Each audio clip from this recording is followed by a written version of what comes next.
বিপ্লবের একজন অন্যতম সিপাহসালার জনাব হযরত মাওলানা মুফতি সৈয়দ মোহাম্মদ ফয়জুল করিম শাইখে চরমোনা। নাহমাদুহু ওয়া সাল্লি আলা রাসূলিল কারীম। সময় একেবারেই নেব না। ভারত বিরোধী কথা হয়েছে। 53 বছর যারা শাসক ছিল সবাই ভারতের গোলামি করেছে। ঠিক।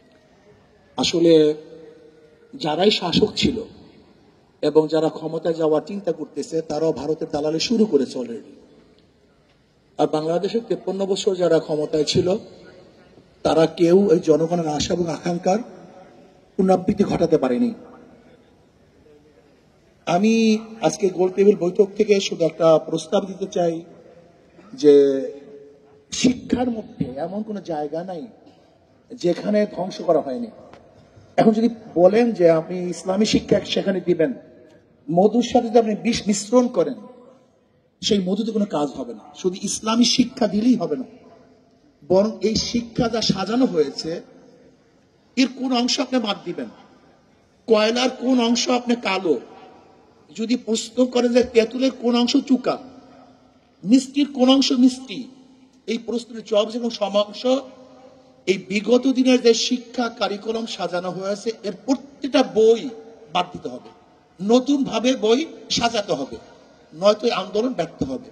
আর একটা কথা হলো, ইসলামী আন্দোলন বাংলাদেশ 5ই জুলাই বৈষম্য বিরুদ্ধে আন্দোলনের 5ই জুলাই থেকে শুরু করেছে।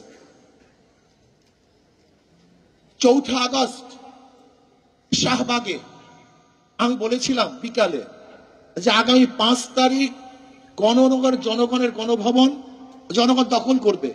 আল্লাহর কি কৃষ্ণা কাকতালীয় ভাবে সেই 5 তারিখই দখল হয়েছে, কিন্তু বৈষম্য বিরোধী ছাত্র আন্দোলন ইসলামী আন্দোলনের খবরও নেয় না যে তারা কোথায় আছে, কি করবে, কি করতেছে। আজকে বাংলাদেশে এত পরিবর্তন হয়েছে, আমি প্রশ্ন করি ইসলামী আন্দোলনের সাথে কি পরামর্শ করা হয়েছে? অথচ যারা যেই সমস্ত দলের মহাসচিব ডিক্লার দিয়েছে, ঘোষণা দিয়েছে যে আন্দোলনের সাথে আমরা সম্পৃক্ত নই, তাদের হুকুম চলতেছে আর আমরা জীবন বাজি রেখে মাঠে ঝাঁপিয়ে পড়েছিলাম গুলির সামনে, অথচ আমাদের খবরও নেই। এখানেই তো বৈষম্য শুরু হয়েছে। বৈষম্য বিরোধী আন্দোলন তো বৈষম্য এখান থেকে শুরু হয়েছে। এই বৈষম্য বিরোধী আন্দোলন যদি এখান থেকে বৈষম্য শুরু হয়, মনে রাখতে হবে প্রথম ছিদ্র হয়, সেখান থেকে প্রলয় সৃষ্টি হয়।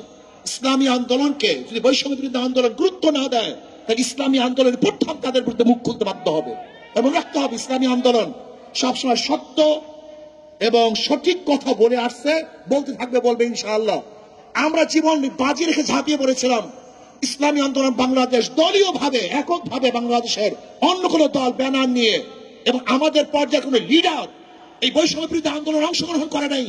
ইসলামী আন্দোলন বাংলাদেশ আমাদের পর্যায়ে লিডার জীবনের বাজি রেখে বৈষম্য বিরোধী আন্দোলন সাকসেস করেছি। অথচ দেখা যায় ইসলামী আন্দোলন বাংলাদেশের খবরই নেয় না, এরা আসি কি তা জানাও যায় না। যারা নিজেদের নাম ব্যক্ত করতে লজ্জা পেয়েছে, ব্যক্ত করে নেই, তাদেরকে গুরুত্ব দেন আর বৈষম্য বিরোধী আন্দোলনের বৈষম্য বিরোধী কথা বলবেন, এটা হয় না। আসেন শিক্ষা সংস্কৃতি করি, এদেশকে সংস্কৃতি আল্লাহ আমাদের সবাইকে কবুল করে নেন।